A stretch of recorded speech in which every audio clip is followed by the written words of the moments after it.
Hello दोस्तों, कैसे हो? चलो, हम सुनते हैं एक नई कहानी जिसमें हम जानेंगे जिसे सबने गरीब भिखारी समझा। उसी ने बेकाबू घोड़े को काबू कर 10 करोड़ की रेस जीत ली।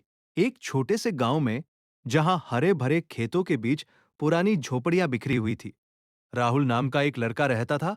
लोग उसे देखते ही मुंह फेर लेते थे। उसके कपड़े फटे पुराने थे, जूतों में बड़े बड़े छेद थे और हाथ में एक जंग लगी पुरानी टोपी लिए वो गांव की धूल भरी सड़कों पर भीख मांगता फिरता। बच्चे उसका मजाक उड़ाते, देखो भिखारी राहुल आ गया, कहकर पत्थर फेंकते। बड़े लोग भी उसे भिखारी राहुल कहकर पुकारते और दान देते समय नाक भौं चढ़ाते। कोई नहीं जानता था कि राहुल का बचपन बहुत अलग और सम्मानजनक था। उसका पिता श्री राम सिंह एक प्रसिद्ध घुड़सवार और घोड़ों का माहिर प्रशिक्षक था। गांव के आसपास के इलाकों में लोग उनके नाम से घोड़ों को ट्रेनिंग करवाने आते थे।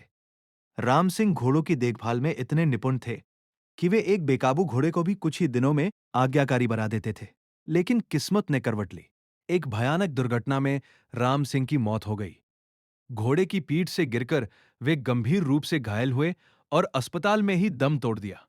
परिवार की सारी जमा पूंजी इलाज में खत्म हो गई। मां अकेली रह गई और राहुल अभी मात्र 12 साल का था। पढ़ाई छोड़नी पड़ी। घर चलाने के लिए राहुल को मजबूरन भीख मांगनी शुरू करनी पड़ी। दिन भर सड़कों पर घूमता, लोगों से कुछ पैसे या रोटी मांगता। लेकिन रात होते ही उसका असली स्वरूप जाग उठता। गांव के बाहर एक पुराना टूटा फूटा स्टेबल था, जहां कुछ स्थानीय लोग अपने घोड़ों को बांधते थे। जब पूरा गांव सो जाता, राहुल चुपके से वहां पहुंच जाता। घोड़ों को पानी पिलाता, उनकी पीठ सहलाता, उनके कान में धीरे धीरे बातें करता और चुपके से उनकी देखभाल सीखता। पिता की यादें उसके मन में ताजा थी। पिता की आवाज अभी भी उसके कानों में गूंजती थी, बेटा, घोड़े को कभी जबरदस्ती मत समझो। उनकी आंखों में देखो, उनकी भाषा समझो। वे भी इंसान की तरह भावनाएं रखते हैं। राहुल के अंदर घोड़ों का जुनून कभी मरा नहीं।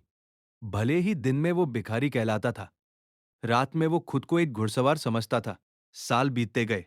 राहुल अब 18 साल का हो चुका था। उसका शरीर दुबला पतला था, लेकिन आंखों में एक अजीब सी चमक थी। एक दिन गांव के पास स्थित बड़े शहर में एक भव्य हॉर्स रेस का आयोजन होने वाला था। यह रेस पूरे राज्य स्तर की थी। पुरस्कार राशि थी 10 करोड़ रुपए।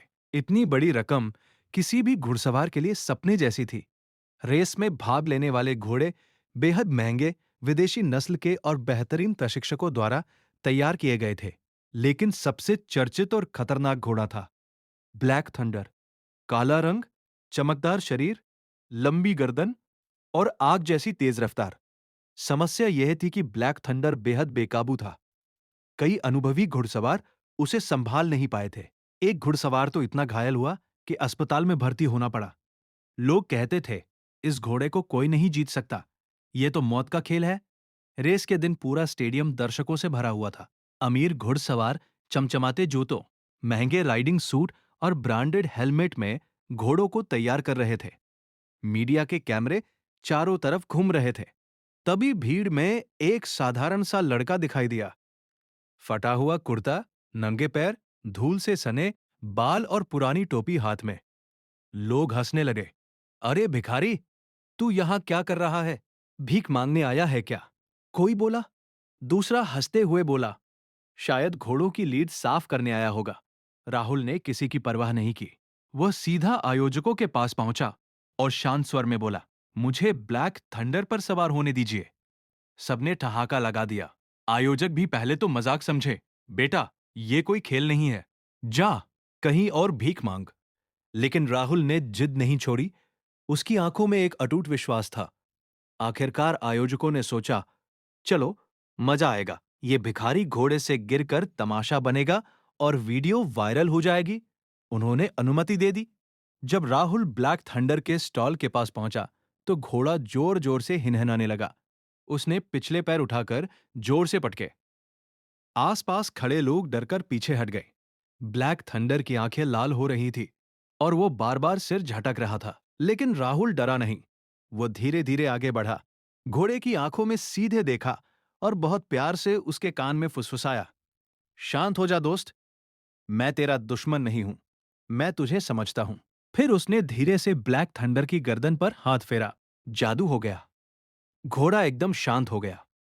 उसकी सांसें सामान्य हो गईं और वो राहुल की तरफ देखने लगा, जैसे कोई पुराना दोस्त मिल गया हो। आसपास खड़े सभी लोग हैरान रह गए। रेस शुरू होने वाली थी। घंटी बजी। सभी घुड़सवार अपने घोड़ों पर सवार हो गए। ब्लैक थंडर पर राहुल बैठा था, बिना जूते, बिना हेलमेट, सिर्फ एक साधारण कुर्ते में। दर्शक हंस रहे थे। देखो, भिखारी घोड़े को भी नहीं संभाल पाएगा। रेस शुरू हुई। घोड़े तेजी से दौड़ पड़े। ब्लैक थंडर शुरू में पीछे रह गया। लोग ताली बजाकर मजाक उड़ा रहे थे। देखा, भिखारी राहुल फिर फेल। लेकिन राहुल घबराया नहीं। वह जानता था कि ब्लैक थंडर बेकाबू नहीं है। बस उसे सही तरीके से समझने वाला कोई नहीं मिला था। पिता की सिखाई हुई बातें याद आ रही थी। घोड़े की ताकत को जबरदस्ती नहीं, प्यार और विश्वास से काबू करना होता है। राहुल ने घोड़े को धीरे धीरे कंट्रोल किया। उसने ब्लैक थंडर की रफ्तार को सही दिशा दी। उसके कान में लगातार प्यार भरी बातें की और अपनी बॉडी लैंग्वेज से घोड़े को भरोसा दिलाया। मध्य लैप तक ब्लैक थंडर मध्य में आ गया और आखिरी 2 लैप में तो जैसे जादू हो गया। ब्लैक थंडर ने अपनी असली ताकत दिखाई। वो तेजी से आगे बढ़ा, एक एक करके सभी महंगे और प्रशिक्षित घोड़ों को पीछे छोड़ता चला गया। दर्शक अब चुप थे। उनकी आंखें फैली हुई थी। आखिरी लैप में ब्लैक थंडर ने जैसे उड़ान भर दी। वो सबसे आगे निकल गया और फिनिश लाइन पार कर गया। पूरा स्टेडियम सन्नाटे में डूब गया। फिर एकाएक तालियों की गड़गड़ाहट गूंज उठी। लोग खड़े होकर चिल्ला रहे थे। वाह, क्या रेस थी! राहुल ने 10 करोड़ रुपए की रेस जीत ली थी। जब वो घोड़े से उतरा, तो वही लोग जो कल तक उसे भिखारी कहकर अपमानित करते थे, आज उसके पैर छू रहे थे। मीडिया के रिपोर्टर उसे घेर लिए। माइक उसके मुंह के सामने थे। राहुल ने शांत लेकिन दृढ़ स्वर में कहा, मैं भिखारी नहीं था, मैं सिर्फ वो इंसान था जिसे कोई मौका नहीं मिला था। घोड़े की तरह इंसान भी तभी बेकाबू लगता है जब उसे समझने वाला कोई ना हो। ब्लैक थंडर बुरा नहीं था, बस उसे प्यार और विश्वास की जरूरत थी। उसने जीती हुई रकम का बड़ा हिस्सा अपने गांव में एक आधुनिक घुड़सवारी अकादमी बनाने में लगाया।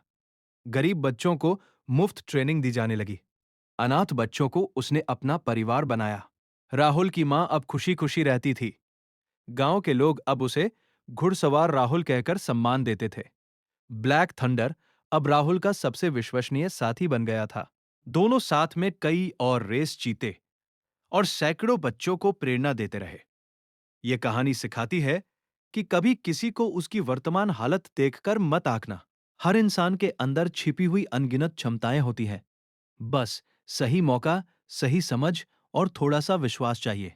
जो आज भिखारी लग रहा है, कल वही किसी बड़े मुकाम को छू सकता है। घोड़ों की तरह इंसानों को भी जबरदस्ती नहीं, प्यार और धैर्य से संभालना आना चाहिए। ऐसी ही कहानी सुनने के लिए चैनल सब्सक्राइब करें।